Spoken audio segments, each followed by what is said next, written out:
प्यारे बच्चों, कैसे आप सब? उम्मीद करते हैं कि अच्छे होंगे। आइए हम लोग इस वीडियो में प्रश्नावली 3.5 को शुरू करेंगे और इसमें मैक्सिमम क्वेश्चन को हम लोग हल करेंगे।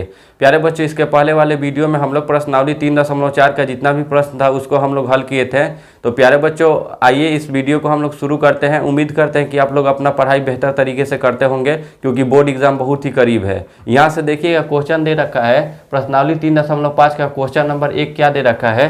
निम्न रैखिक समीकरण के युग्म में से किसका एक अद्वितीय हल है, किसका कोई हल नहीं है, या किसका अपरिमित रूप से अनेक हल है।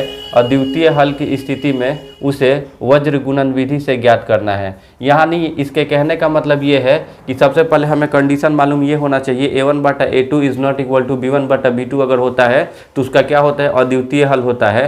जैसे कि मैं यहाँ पे फिर से एक बार लिख चुका हूँ और मैं ये भी बता चुका हूँ कि ये बोर्ड एग्जाम्स के दृष्टि से बहुत ही मोस्ट VVI है, तो इसे आप लोग याद कर ही लीजिएगा। जैसे यहाँ से दिया रहेगा a1/a2, समीकरण में अगर आएगा a1/a2 बराबर नहीं होगा b1/b2 के, तो इसका क्या होगा, तो केवल एक हल होता है, या फिर इसको अद्वितीय हल कह सकते हैं। ठीक है, इसी प्रकार a1/a2 बराबर होगा अगर b1/b2 और बराबर होगा c1/c2 के, तो इसका क्या होता है, तो अपरिमित रूप से अनेक हल होता है। ठीक है।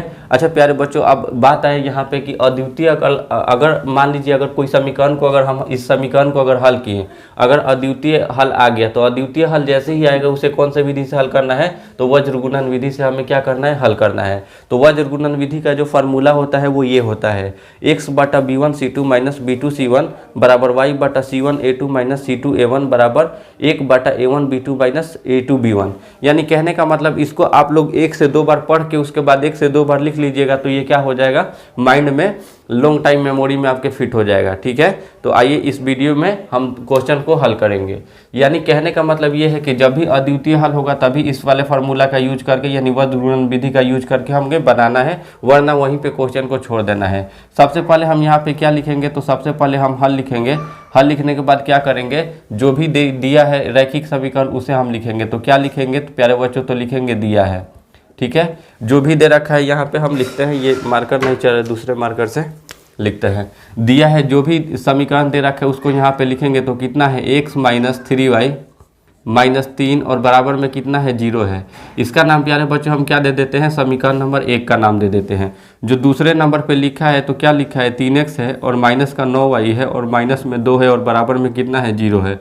इसका नाम हम क्या दे देते हैं, समीकरण नंबर 2 का नाम दे देते हैं। अब यहाँ से क्या करेंगे, a1 और b1 और c1 का मान अलग अलग यानी इंडिविजुअल करके निकालेंगे। तो हम यहाँ पे क्या लिखेंगे, a1, तो a1 का मान कितना हो जाएगा, समीकरण 1 में जो x के साथ में गुणा के रूप में होता है वो a1 का मान होता है, और जो समीकरण 1 में y के साथ में होता है वो b1 का मान होता है, और जो केवल अचर होता है वो c1 का मान होता है। तो a1 का मान कितना हो जाएगा, 1 हो जाएगा। यहाँ से b1 का मान कितना हो जाएगा, तो y के साथ में कितना है, गुणा के रूप में -3 है, तो b1 का मान -3 हो गया, और यहाँ से c1 का मान निकालेंगे तो -3 हो जाएगा। यहाँ से जब हम a2 का मान निकालेंगे तो 3 होगा, और b2 का मान निकालेंगे तो -9 होगा, और c2 का मान निकालेंगे तो -2 होगा। अब यहाँ से प्यारे बच्चों क्या करेंगे, अलग अलग निकालेंगे a1/a2 का मान। तो यहाँ से निकालते हैं a1/a2, तो a1 का मान हमारा 1 है और a2 का मान कितना है, 3 है। यहाँ से निकालेंगे b1/b2, तो b1 का मान हमारे पास -3 है और b2 का मान -9 है। माइनस से माइनस कट गया, 3 एकम 3 हो गया और 3 के 9 हो गया, यानी 1/3 हो गया। जब हम यहाँ से c1/c2 का मान निकालेंगे तो c1 का मान -3 है और c2 का मान -2 है। माइनस से माइनस क्या हुआ, कट गया, हमारे पास जो बचा वो कितना बचा, 3/2 बचा। तो पता ये चला कि a1/a2 क्या है, b1/b2 के बराबर है। क्यों बराबर है, क्योंकि a1/a2 का मान 1/3 है और यहाँ से b1/b2 का भी मान कितना है, 1/3 है। लेकिन ये c1/c2 के मान के बराबर नहीं है, क्योंकि इसका मान जो है वो 3/2 आया है। तो यानी हम यहाँ पे लिख सकते हैं, इसलिए a1/a2 बराबर है किसके, b1/b2 के, और ये बराबर नहीं है c1/c2 के। तो ये जब कंडीशन फॉलो करता है तो हमारे पास कौन सा हल होता है, तो यहाँ से आप देख सकते हैं, यहाँ पे मैं लिख भी दिया हूँ कि क्या होगा, इसका कोई हल नहीं होगा। तो लिखेंगे इसलिए इस समीकरण का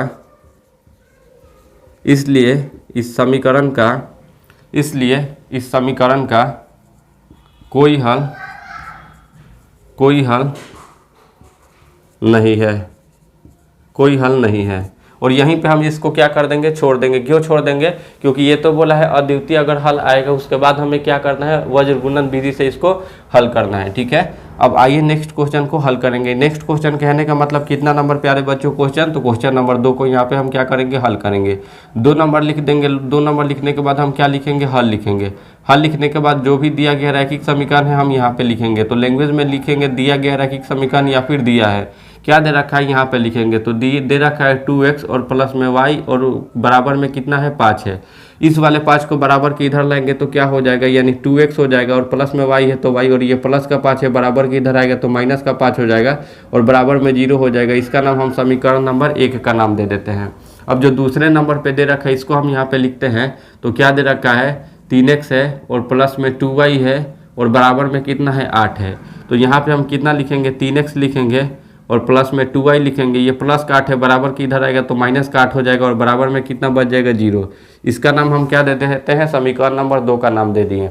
अब हम यहाँ से क्या करेंगे, अलग अलग यहाँ से मान निकालेंगे। ठीक है, यहाँ a1 का मान कितना हो जाएगा, तो समीकरण 1 में x के साथ में कितना है, 2 है। ठीक है, b1 का मान कितना हो जाएगा, समीकरण 1 में जो y के साथ में होगा वो हो जाएगा, तो कुछ नहीं है तो 1 है। और यहाँ से c1 का मान कितना हो जाएगा, तो जो केवल अचर होगा तो माइनस का 5 हो जाएगा। यहाँ से a2 का वैल्यू कितना हो जाएगा, तो कहिएगा कि 3 हो जाएगा। b2 का मान कितना हो जाएगा, तो 2 हो जाएगा। c2 का मान कितना हो जाएगा, तो माइनस का 8 हो जाएगा। अब यहाँ पे क्या करेंगे, अलग अलग a1 b1 c1 का मान निकालेंगे। तो यहाँ लिखेंगे a1 बटा a2, तो a1 का मान कितना है, 2 और a2 का मान कितना है, 3। यहाँ से b1 बटा b2 का मान निकालेंगे। b1 का मान है 1 और b2 का मान है कितना, 2। यहाँ से c1 बटा c2 का मान निकालेंगे। तो c1 का मान है माइनस का 5 और c2 का मान कितना है, माइनस का 8। माइनस से माइनस क्या होगा, कट गया, हुआ कितना, तो 5 बटा 8 हो गया। ठीक है, अब यहाँ पे हम देखते हैं। तो a1 बटा a2 का मान तो 2 बटा 3 है और b1 बटा b2 का मान 1 बटा 2 है और c1 बटा c2 का मान 5 बटा 8 है। यानी ये कोई भी आपस में बराबर नहीं है। तो यहाँ पे कौन सा कंडीशन फॉलो होगा, तो a1 बटा a2 is not equal to b1 बटा b2, यानी पहला नंबर कंडीशन हमारे पास फॉलो हो जाएगा। तो यहाँ पे लिखेंगे इसलिए a1 बटा a2 जो है बराबर नहीं होगा किसके, b1 बटा b2 के। और जब ये ऐसा कंडीशन फॉलो होता है तो जो दिया गया रैखिक समीकरण होता है वो क्या, उसका कितना हल होता है, तो आप कह सकते हैं इसका अद्वितीय हल होगा। लिखेंगे इसलिए इस समीकरण का अद्वितीय हल है, अद्वितीय हल होगा। ठीक है, अब प्यारे बच्चों जैसे ही अद्वितीय हल पता चला, इस स्थिति में हमें क्या करना है, उसे वज्र गुणन विधि से क्या करना है, हल करना है। तो अब हम यहाँ पे वज्र गुणन विधि वाला फार्मूला यूज करेंगे, यानी b1c2 वाला। ठीक है, तो मैं इसको इरेज कर दे रहा हूँ। ठीक है, अब यहाँ से हम लोग वज्र गुणन विधि वाला फार्मूला को लगाएंगे और क्वेश्चन को सॉल्व करेंगे। ठीक है, तो हम यहाँ पे सबसे पहले ऊपर क्या लिखेंगे, वज्र गुणन विधि से, वज्र गुणन विधि से, वज्र गुणन विधि से। तो वज्र गुणन विधि क्या बोलता है, अगर x का मान निकालना है तो हमें कौन सा फार्मूला लगाना होगा, तो b1c2 माइनस b2c1। ठीक है, और y का मान निकालना है तो क्या होगा, तो c1a2 माइनस c2a1। और अचर राशि के लिए क्या होता है, तो a1b2 माइनस a2b1। यही क्या होता है, इसका फॉर्मूला होता है, जो कि यहाँ पे मैं एक बार लिख भी दिया हूँ। अब क्या करना है, कुछ नहीं करना है। यहाँ से a1 का मान है तो a1 का मान रखेंगे, b1 का मान है तो b1 का मान पुट करके उसके बाद इसको सॉल्व करेंगे। अगर एक क्वेश्चन मैं बना दूंगा तो आपको कॉन्फिडेंस हो जाएगा कि ये किस तरीके से बनेगा। जैसे x है तो हम x लिख दिए, बटा है तो यहाँ पे बटा हो गया। b1 है तो b1 का वैल्यू हम यहाँ से देखेंगे, b1 का वैल्यू कितना है, तो 1 है। ठीक है, और b1 और c2 आपस में गुणा में जुड़े हुए तो गुणा का चिन्ह दे दिए। और c2 का मान कितना है, तो -8 है, तो हम यहाँ पे -8 लिख दिए। यहाँ पे माइनस का चिन्ह है तो माइनस का चिन्ह कर दिए। b2 का वैल्यू कितना है, तो 2 है। और यहाँ से c1 का वैल्यू कितना है, तो आप कहिएगा कि -5 है। ठीक है, बराबर का चिन्ह है, बराबर का चिन्ह दे दिए। y है तो y, बटा है तो बटा यहाँ पे कर दिए। c1 है तो c1 का वैल्यू यहाँ से देखेंगे कितना है, तो -5 है। और यहाँ से a2 का वैल्यू कितना है, तो देख लीजिए a2 का वैल्यू 3 है, माइनस का चिन्ह है, माइनस का चिन्ह कर दिए। c2 है तो c2 का मान कितना है, तो -8 है। और a1 का वैल्यू देख सकते हैं कितना है, तो 2 है। बराबर है तो बराबर है, 1 है तो 1 है, बटा है तो यहाँ पे बटा हो गया। अब यहाँ पे है a1, तो a1 का वैल्यू कितना है, तो 2 है। और यहाँ से b2 है, b2 का मान कितना है तो 2 है, माइनस का चिन्ह है तो माइनस का चिन्ह हो गया। अब a2 है, a2 का मान कितना है यहाँ पे 3 है, और b1 का मान कितना है तो यहाँ पे 1 है। पता ये चला प्यारे बच्चों, जब हम इसको हल करेंगे तो कितना होगा, 1 से तो 1 हो जाएगा, बटा है तो बटा हो जाए। -8 में जब हम 1 से गुना करेंगे तो माइनस का 8 हो जाएगा, माइनस है तो माइनस हो जाएगा, और -5 में 2 से गुना करेंगे तो माइनस का 10 हो जाएगा, ठीक है। और ये माइनस और माइनस क्या हो जाएगा, प्लस हो जाएगा। तो यहाँ पे हम क्या कर देते हैं, एक ही बार में यहाँ पे प्लस कर देते हैं और यहाँ पे 10 कर देते हैं, और हमारे पास यहाँ पे इतना जगह भी बच जाएगा। बराबर है तो बराबर कर दिए, y है तो y हो गया, बटा है तो बटा हो गया। -5 में जब हम 3 का गुना करेंगे तो माइनस का कितना हो जाएगा, 15 हो जाएगा, ठीक है। और ये माइनस का चिन्ह है तो माइनस का चिन्ह हो गया, और 8 दूनी कितना हो जाएगा, यहाँ पे माइनस का 16 होगा। लेकिन हम यहाँ पे आपको समझाने के लिए लिख रहे हैं, माइनस और माइनस क्या हो जाएगा तो आपस में प्लस हो जाएगा, और यहाँ पे 16 हो जाएगा। तो यहाँ पे प्लस हो जाएगा और यहाँ पे कितना हो जाएगा, 16 हो जाएगा। फिर यहाँ पे बराबर का चिन्ह है तो बराबर का चिन्ह दे दिए, 1 है तो 1 दे दिए, बटा है तो बटा। 2 में 2 का गुना करेंगे 4 हो जाएगा, माइनस है तो माइनस, और 3 में 1 का गुना करेंगे तो 3 हो जाएगा। पता ये चला प्यारे बच्चों, 1 से तो 1 हो गया, बटा है तो बटा हो गया। -8 और +10 को जब हम जोड़ेंगे तो कितना हो जाएगा, तो केवल 2 होगा। बराबर है तो बराबर हो गया, y है तो y हो गया। -15 और +16 को जब हम जोड़ेंगे तो केवल हमारे पास 1 बचेगा। बराबर है तो बराबर, 1 है तो 1 हो गया, और 4 में से प्यारे बच्चों जब 3 चला जाएगा तो कितना होगा, तो हमारे पास 1 बचेगा। तो पता ये चला कि अब हमें यहाँ से x का मान हम कैसे निकालेंगे और y का मान कैसे निकालेंगे, क्योंकि सब तो आपस में बराबर है। तो करना इसमें ये होता है कि x/2 का मान जो है 1/1 के बराबर में रखेंगे, और y का मान निकालना होगा तो y का वैल्यू निकालने के लिए y/1 का मान जो रखेंगे वो 1/1 में रखेंगे, ठीक है। तो यहाँ पर हम लिखेंगे इसलिए x/2 बराबर 1/1, ठीक है। इसका मान जो है इसके बराबर रखेंगे, इसका मान इसके बराबर रखेंगे। अब यहाँ से क्रॉस मल्टीप्लाई करेंगे तो x में 1 का गुना करेंगे तो x ही होगा, और 2 में 1 का गुना करेंगे 2 होगा। पता ये चला कि जो x का मान आने वाला है वो कितना आ गया, 2 आ गया, ठीक है। ठीक उसी प्रकार यहाँ से y/1 बराबर किसके बराबर रखेंगे, तो 1/1 के बराबर रखेंगे, ठीक है। अब यहाँ से क्या करेंगे, क्रॉस मल्टीप्लाई करेंगे।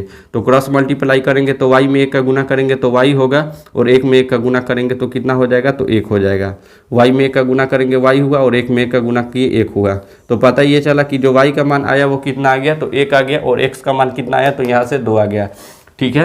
और यही इसका क्या हो जाएगा, तो राइट आंसर हो जाएगा। आइए 3 नंबर क्वेश्चन को यहाँ से हल करेंगे। उम्मीद करते हैं कि वज्र गुणन विधि क्या हुआ होगा आपको समझ में आ गया होगा। इसमें करना क्या होता है, केवल इसमें फार्मूला पुटिंग क्वेश्चन होता है, फार्मूला आपको पुट कर देना है, उसके बाद इसका आंसर अपने आप आ जाता है, ठीक है।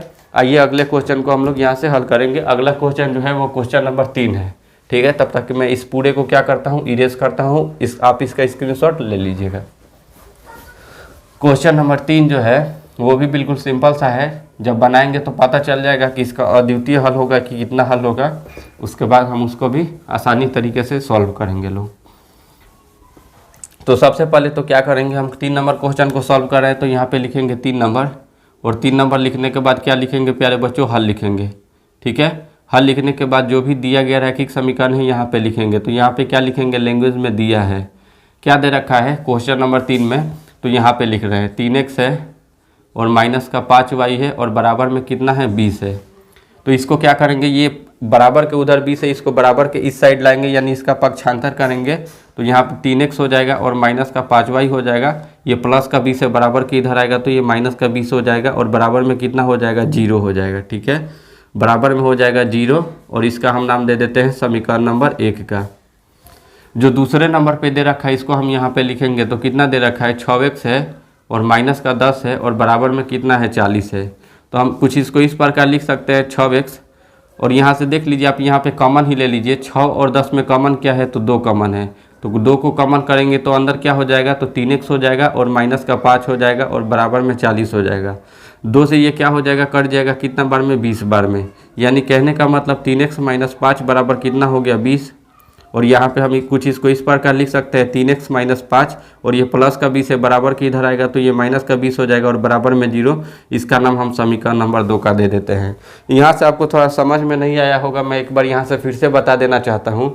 जो दूसरे नंबर पे दिया था समीकरण 6x माइनस 10 बराबर 40, तो हम यहाँ पे लिख दिए 6x माइनस 10 बराबर में 40।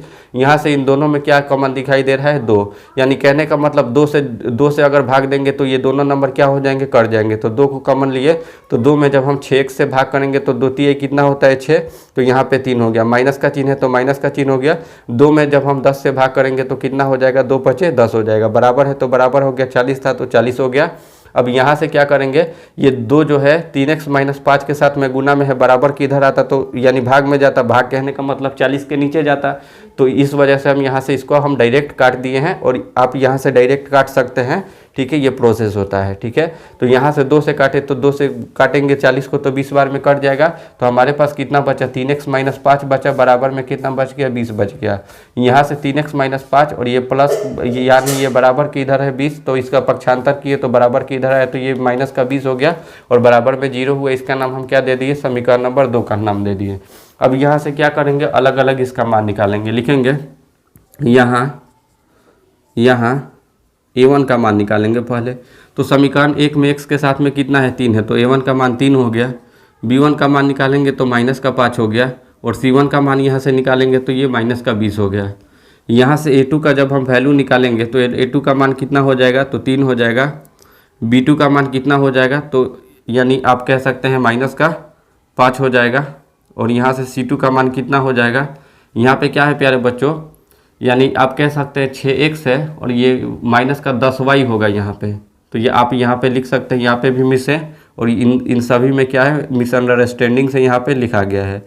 तो यानी 5 के साथ y का होना जरूरी है, तभी जाके ये समीकरण होगा।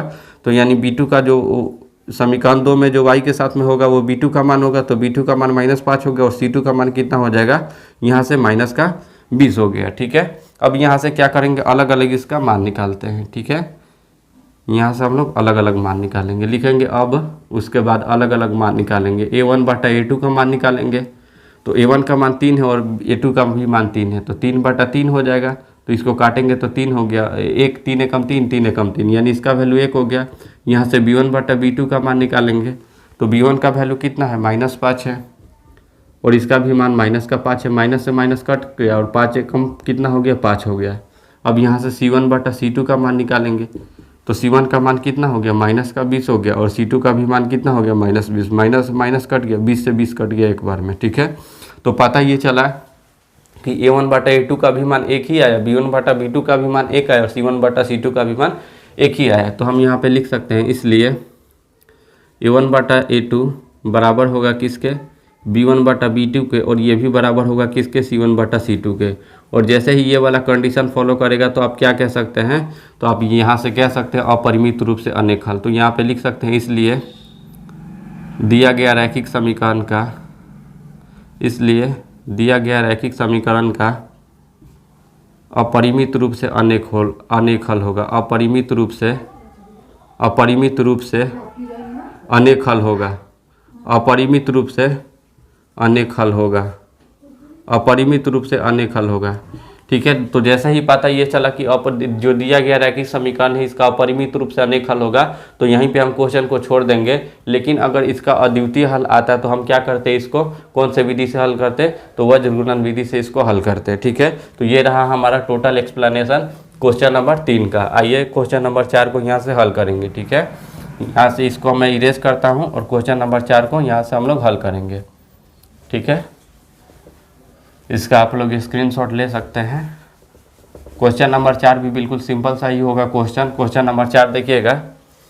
सबसे पहले तो क्वेश्चन नंबर 4 को सॉल्व करें तो यहाँ पे क्वेश्चन नंबर 4 लिखना होगा, उसके बाद हल लिखना होगा, उसके बाद लिख देना होगा दिया गया रैखिक समीकरण है। उसके बाद 4 नंबर क्वेश्चन में जो भी दे रखा है यहाँ पे लिखेंगे। क्या दे रखा है, तो x है और माइनस का 3y है, माइनस का 7 है और बराबर में कितना है, 0 है। इसका नाम हम समीकरण नंबर 1 का दे देते हैं। और जो दूसरे नंबर पे है यहाँ पे लिखेंगे कितना है, 3x है और माइनस का 3y है और माइनस का 15 है और बराबर में कितना है, 0 है। यहाँ से इस पूरे में क्या कॉमन हमें दिखाई दे रहा है, तो हमें 3 कॉमन दिखाई दे रहा है। यानी 3 से भाग करेंगे इस पूरे नंबर में तो सभी कटने वाला है, तो यानी 3 कॉमन कर लिए। तो 3 में 3 का भाग करेंगे तो केवल x बच जाएगा, माइनस है तो -3 में 3 से भाग करेंगे तो केवल कितना बच जाएगा, y बच जाएगा।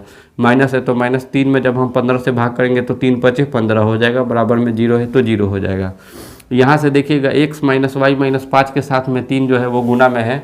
जब इसका पक्षांतर करेंगे बराबर के इधर जाएगा तो यानी 0 में 5 का भाग होगा, क्योंकि ये गुना में है, बराबर की इधर आएगा तो भाग, भाग कहने का मतलब बटा के नीचे, यानी ये कुछ इस प्रकार होगा और इस प्रकार होगा। तो 5 में 0 का भाग करेंगे तो 0 ही होगा, ठीक है। तो अगले स्टेप में हम क्या करेंगे, इस 3 को हम नहीं लिखेंगे, लिखेंगे x माइनस वाई माइनस 5 और बराबर में 0, और इसका नाम हम क्या दे देते हैं, समीकरण नंबर 2 का नाम दे देते हैं, ठीक है।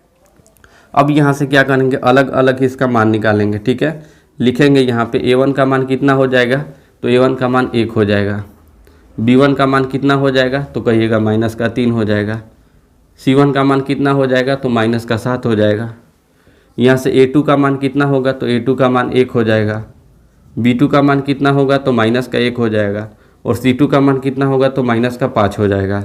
अब यहाँ से क्या करेंगे, अलग अलग मान निकालेंगे, लिखेंगे a1 बटा a2। तो a1 का भी मान 1 है और a2 का भी मान 1 है, 1 में 1 का भाग करेंगे 1 होगा। b1 बटा b2 का मान निकालेंगे, तो b1 का मान माइनस का 3 है और b1 का मान -3 है और b2 का मान -1 है। माइनस से माइनस कट गया और यहाँ पे 3 हो गया। और यहाँ से c1 बटा c2 का मान निकालेंगे, तो c1 का मान माइनस का 7 है और c2 का मान माइनस का 5 है। माइनस से माइनस क्या हुआ, कट गया, हो गया हमारे पास 7 बटा 5 हो गया। तो पता ये चला कि a1 बटा a2 का मान 1 आया और b1 बटा b2 का मान 3 आया और c1 बटा c2 का मान 7 बटा 5 आया। यानी किसी का मान आपस में क्या है, बराबर नहीं है। तो कौन सा कंडीशन फॉलो करेगा, तो a1 बटा a2 is not equal to b1 बटा b2।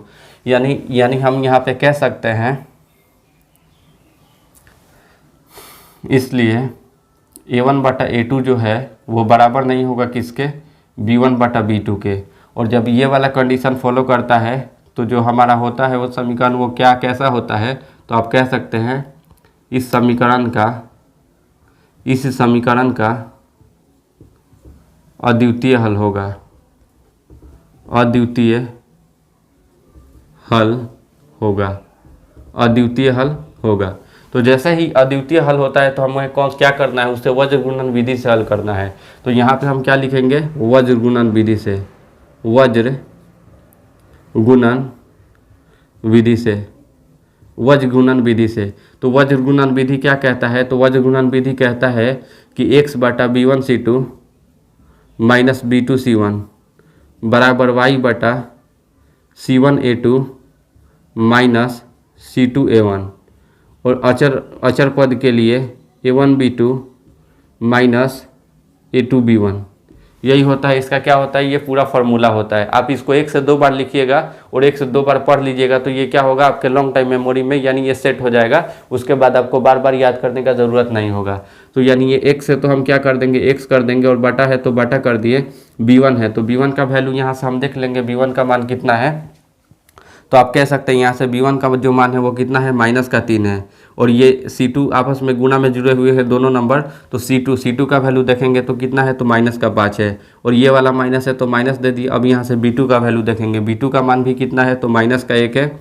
और c1 का मान देखेंगे और यहाँ से c1 का भी मान कितना है, तो माइनस का 7 है। बराबर है तो बराबर कर दिए, y है तो y कर दिए, बटा है तो बटा कर दिए। यहाँ से c1 का मान देखेंगे, c1 का मान कितना है, तो माइनस का 7 है तो 7 कर दिए। और a2 है, a2 का मान देखेंगे कितना दे रखा है, तो a2 का मान यहाँ पे 1 है। माइनस है तो माइनस, फिर है c2 का मान कितना दे रखा है, तो माइनस का 5 दे रखा है। और फिर है a1 का मान यहाँ पे कितना है, 1 है। बराबर है तो बराबर, 1 है तो 1 कर दिए, बटा है तो बटा कर दिए। a1 है और यहाँ से a1 का मान कितना है, तो यानी 1 है तो 1 लिख दिए। यानी b2 गुणा में जुड़ा हुआ है तो गुणा का चिन्ह कर दिए। और यहाँ से देखेंगे b2 का मान कितना है, माइनस का 1 है, हम यहाँ पे माइनस का 1 लिख दिए। ये वाला माइनस है तो माइनस के जगह माइनस लिख दिए। a2 का वैल्यू देखेंगे, a2 का वैल्यू यहाँ पे कितना है, 1 है। और ये दोनों आपस में गुना में जुड़े हुए हैं। फिर है b1 का मान यहाँ से कितना दे रखा है, तो माइनस का 3 दे रखा है, ठीक है। अब यहाँ पे हम यहाँ पे लिख दिए। अब क्या करेंगे, केवल हमें इसी को सजाना है। सजा देने के बाद क्वेश्चन हमारा क्या हो जाएगा, बिल्कुल इजी हो जाएगा। अब यहाँ पे हम यहाँ पे लिखेंगे, 1 से तो 1 हो जाएगा, माइनस से माइनस ये क्या हुआ, कट गया। और 3 में 5 का गुना करेंगे 15 हो जाएगा। और ये देखिए माइनस से माइनस ये भी क्या हो गया, कट गया। और 7 में 1 का गुना करेंगे कितना हो जाएगा, 7। बराबर है तो बराबर, y है तो y, बटा है तो बटा हो गया। -7 में 1 का गुना करेंगे तो माइनस का 7 हो जाएगा। और यहाँ से माइनस है तो माइनस हो गया। और -5 में 1 का गुना करेंगे तो -5 हो गया। ये तो मैं आपको समझाने के लिए लिखा हूँ। यहाँ से माइनस और माइनस क्या हो जाएगा, प्लस हो जाएगा। यानी हम लिख सकते हैं, यानी 7 और प्लस 5 लिख सकते हैं। -7 और प्लस में 5 लिख सकते हैं। बराबर है तो बराबर, 1 है तो 1, बटा है तो बटा, -1 में जब हम 1 का गुना करेंगे तो -1 होगा, और ये माइनस है तो माइनस हो गया, और -3 में 1 का गुना करेंगे तो कितना हो जाएगा, -3 हो जाएगा। लेकिन माइनस और माइनस क्या हो जाएगा, आपस में प्लस हो जाएगा, तो यहाँ पे हम कितना लिख सकते हैं, तो प्लस में 3 लिख सकते हैं। पता ये चला कि 1 से तो 1 हो जाएगा, बटा है तो बटा, 15 में से जब 7 को घटा देंगे तो हमारे पास कितना बचेगा, तो 8 बचेगा। बराबर है तो बराबर, y है तो y हो गया, बटा है तो बटा, -7 और +5 है, जब दोनों को जोड़ेंगे तो कितना हो जाएगा, तो -2 हो जाएगा। बराबर है तो बराबर, 1 है तो 1 हो गया, और ये -1 और +3 जब हम इसको जोड़ेंगे तो कितना हो जाएगा, 2 हो जाएगा। ठीक है, अब यहाँ से हम क्या करेंगे, इस वाले x/8 के बराबर किसको रखेंगे, तो इस किसके बराबर रखेंगे, 1/2। अगर y का मान निकालना है तो y/-2 को किसके बराबर रखेंगे, तो 1/2 के बराबर रखेंगे। ठीक है, अब यहाँ से क्या करेंगे, x और y का मान हम यहाँ पे निकालेंगे। ठीक है, तो क्या करेंगे, अब यहाँ पे x/8 है, तो x/8 को किसके बराबर रखेंगे, तो 1/2 के बराबर रखेंगे। इसको क्या करेंगे, क्रॉस मल्टीप्लाई करेंगे, तो 2 में जब हम x का गुना करेंगे तो 2x हो जाएगा। बराबर है तो बराबर, 8 में 1 का गुना करेंगे 8 होगा। ठीक है, यहाँ से जब हम x का मान निकालेंगे तो 8 हो जाएगा, बटा में 2 हो जाएगा। 2 से इसको काटेंगे तो 4 बार में कट जाएगा, यानी x का जो मान आएगा वो कितना आ गया, हमारे पास 4 आ गया। ठीक है, अब यहाँ पे देखिए y का वैल्यू निकालना है, तो हम यहाँ पे क्या लिखेंगे, y और बटा में -2, और इसको किसके बराबर रखेंगे, 1/2 के बराबर यहाँ पे रखेंगे। ठीक है, तो y में जब अब यहाँ पे भी क्या करेंगे, क्रॉस मल्टीप्लाई करेंगे, यानी टेढ़ा टेढ़ी क्या करेंगे, आपस में गुना करेंगे। तो 2 में जब हम y का गुना करेंगे तो 2y हो जाएगा। बराबर है तो बराबर, -2 में का गुना करेंगे तो -2 हो जाएगा। यहाँ से y का मान निकालेंगे तो -2 और बटा में 2 हो जाएगा। तो 2 से 2 ये कितना हो गया, कट गया, तो y का मान कितना आ गया, तो -1 आ गया। ठीक है, तो यानी x का जो मान आया वो यहाँ पे कितना आ गया, 4 आ गया, और y का जो मान आया वो कितना आ गया, हमारे पास -1 आ गया। अगर हम यहाँ पे सॉल्व करना चाहते हैं तो यानी बटा के नीचे जो भी नंबर है ये सब आपस में क्या हो जाता, कट जाता। कब कटता है, जैसे मैं आपको फॉर एग्जांपल बता रहा हूँ। ठीक है, यहाँ पे जैसे हम यहाँ पे लिखे 2/8 बराबर 4/8 बराबर 10/8। ठीक है, तो ये जितना भी 8 है हम इसको क्या कर सकते हैं, काट सकते हैं, और ये जितना भी 2 है अगर एक ही नंबर से कटेगा तो इसको काट सकते हैं। जैसे 2 से ये तीनों नंबर ऊपर का कट रहा है तो 2 एकम 2 हो जाएगा, 2 दूनी 4 हो जाएगा, और 2 5 10 हो जाएगा। यानी कहने का मतलब 1 बराबर 2 बराबर कितना कर सकते हैं, 5 कर सकते हैं। और बटा में कितना है बचा, के सबके बटा में तो 1 बचा तो 1 कर सकते थे। लेकिन मैं आपको यहाँ पे समझाने के लिए क्या किया हूँ, अलग अलग मान रखा हूँ। x/8 का मान किसके बराबर रखें, तो 1/2 के। यहाँ में ये उसके बाद क्या करना है, आपको क्रॉस मल्टीप्लाई करना है। 2 में x का गुना करेंगे 2x हो जाएगा, और 8 में 1 का गुना करेंगे 8। x का मान निकालेंगे तो 8 और बटा में 2 हो जाएगा। 2 से ये कितना बार में कट जाएगा, 4 बार में कट जाएगा। ठीक है, इसी प्रकार हम यानी इन पूरे में क्या किए हैं, इसका मान निकाले हैं। ठीक है, तो उम्मीद करते हैं कि आपको आज ये वज्र गुणन विधि समझ में आया होगा, और ये प्रश्नावली 3.5 का क्वेश्चन 1 का जितना भी चारों क्वेश्चन है उसे भी आपको बेहतर तरीके से बताए हैं, आपको समझ में आया होगा। अगर समझ में नहीं आया है तो आप कमेंट बॉक्स में कमेंट कर सकते हैं, समझ में आया है तो भी और नहीं आया है तो भी। तो प्यारे बच्चों, इस वीडियो को मैक्सिमम लोगों तक ज़रूर पहुँचाएँ, उन लोगों तक ज़रूर पहुँचाएँ कि जो लोग बोर्ड एग्ज़ाम का तैयारी कर रहे हैं क्लास 10th का। तो अगर आपको वीडियो अच्छा लगा है तो अपने दोस्तों में ज़्यादा से ज़्यादा शेयर करें, हमारे चैनल को सब्सक्राइब करें, इस वीडियो को लाइक करें।